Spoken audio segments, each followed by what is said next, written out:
بېشکه الله تعالی چې عزت او ذلت دواړه ستا په لاس کې دي، چې چاته عزت ورکړې او چاته څوک بې عزته کې د انسانانو په لاس کې نه دي. او دا خبره هم حقیقت ته چې دوستیم د نر سړي سره او دشمنیم د نر سړي سره دواړه خوند کوي.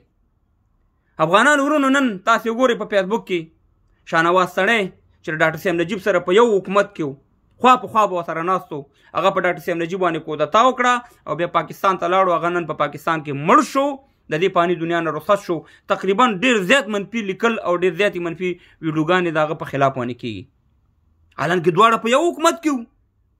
که دغه د کمونستۍ ټاپی خو د ډاکټر صاحب نجیب او دا خو دواړه خو یو شو که نه، دا بهتر و، هغه بهتر نه و. خو افغانانو ورونو کمال سو د ډاکټر صاحب نجیب. د ډاکټر صاحب نجیب اخرني 4 کاله چې د هغه ویډیوګانې وګورئ، د افغانستان د یووالي ویډیوګانې وي، هغه د افغانستان د بقا ویډیوګانې وي.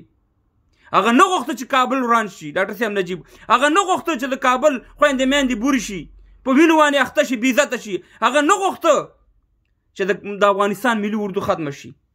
په تیرو ظلمونو به نه غږېږو افغانانو ورونو، که په تیرو ظلمونو غږېږو بیا راځئ چې د 1993 نه شروع وکړو او دغه تنظیمونه چې چا جوړ کړي په پاکستان کې د بوټو په وخت کې د افغانستان په خلاف، بیا د هغې ظلمونو نه راځي چې شروع شو. راځئ چې بیا هغه ظلمونه هم یاد کړو چې همدغه د مجاهدینو په نوم باندې په کابل کې بیا زموږ خویندې میندې درسونو ته نه پرېښودې، پوهنتون ته او تیزاب بیا ورته ورشیندل. زه داسې نه یم چې ګنې دلته ظلم نه دی شوی، زه داسې نه ویم، خو راځئ چې بیا شروع د هغه وخت نه وکړو چې چا ډېر ظلم کړی او چا لږ ظلم کړی. خو ولې د ډاکټر صاحب نجیب اخرني 4 کاله چې وو هغه د یووالي او د اتفاق و، د هغې په ویډیوګانو کې د هغه په وینا کې یو میسج پروت دی افغانانو ته. نن تاسې ګورئ چې ډاکټر صاحب نجیب که مجاهد دی او که غیر مجاهد دی، ډاکټر صاحب نجیب ته اتل وي، قهرمان وي او ورته وایي چې بالکل ډاکټر صاحب نجیب رښتیا خبرې کولې. مګر شاهنواز سړی تاسې وګورئ چې اوس مړ شو، افغانان دلته څه وایي. دغه فرق دی، دغه فرق دی افغانانو ورونو. د ډاکټر صاحب نجیب په باره کې خلک رقم خبرې کوي. زه ګوره نن په کمونستۍ او په مجاهدتوب نه غږېږم، زه په وطن پرستۍ نن غږېږم. بالکل موږ ته اسلام اولیت لري، خو چې یو سړی وایي چې راځه چې روغه کوو، سوله کوو، نه غواړو چې د افغانستان بدبخته شي. اوس اشرف غني لاړو، کابل وران نه شو، دا ښه کار وشو که بد کار وشو؟ طالبان ښه راغله، کابل یې ونیو، بیا نظام هغه دی بدل شو، وروره یو خښتم بې ځایه نه شوه. نو همدغه شان دی ډاکټر صاحب نجیب هم دې مجاهدینو لیډرانو ته ویلي چې راځئ چې د کابل وران نه کړو، راځئ چې د افغانستان وران نه کړو.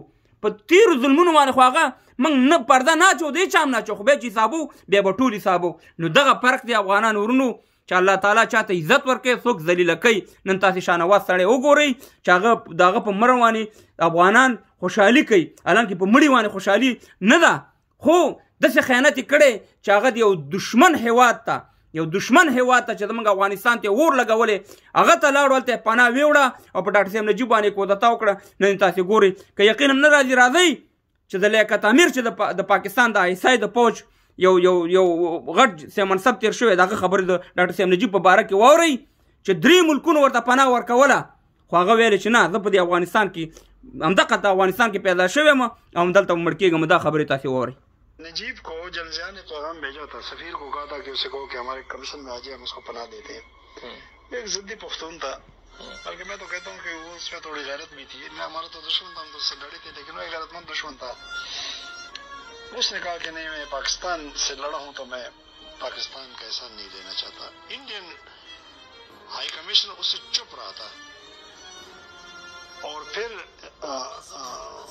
चानकोफ था, क्या था, वो KGB का सरबराह था, वो आ गया नजीब से मिलने. अभी उसने रिजाइन नहीं किया था. हालात देख रहा था तो उसने नजीब को कहा कि मास्को में आपके लिए घर तैयार है और आप चलें वहाँ.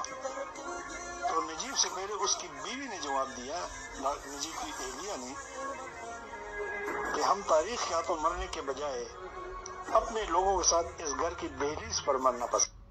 واورېده دا د پاکستان د یو جنرال خبرې وي چې نجیب ته انډیا هم پناه ورکوله، مسکو هم ورکوله، ضیاءالحق هم ورته جواب لیږلی و، خو مګر همده ویله چې نه، ته زموږ دښمن. او خپله وایي د پاکستان جنرال چې دا یو غیرتي سړی و. نو خبره دا ده چې یو دښمن وایي چې غیرتي و، نو موږ او تاسې بیا په دې کې څه ویلی شو؟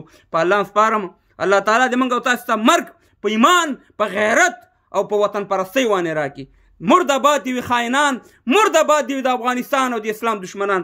خدای په امان.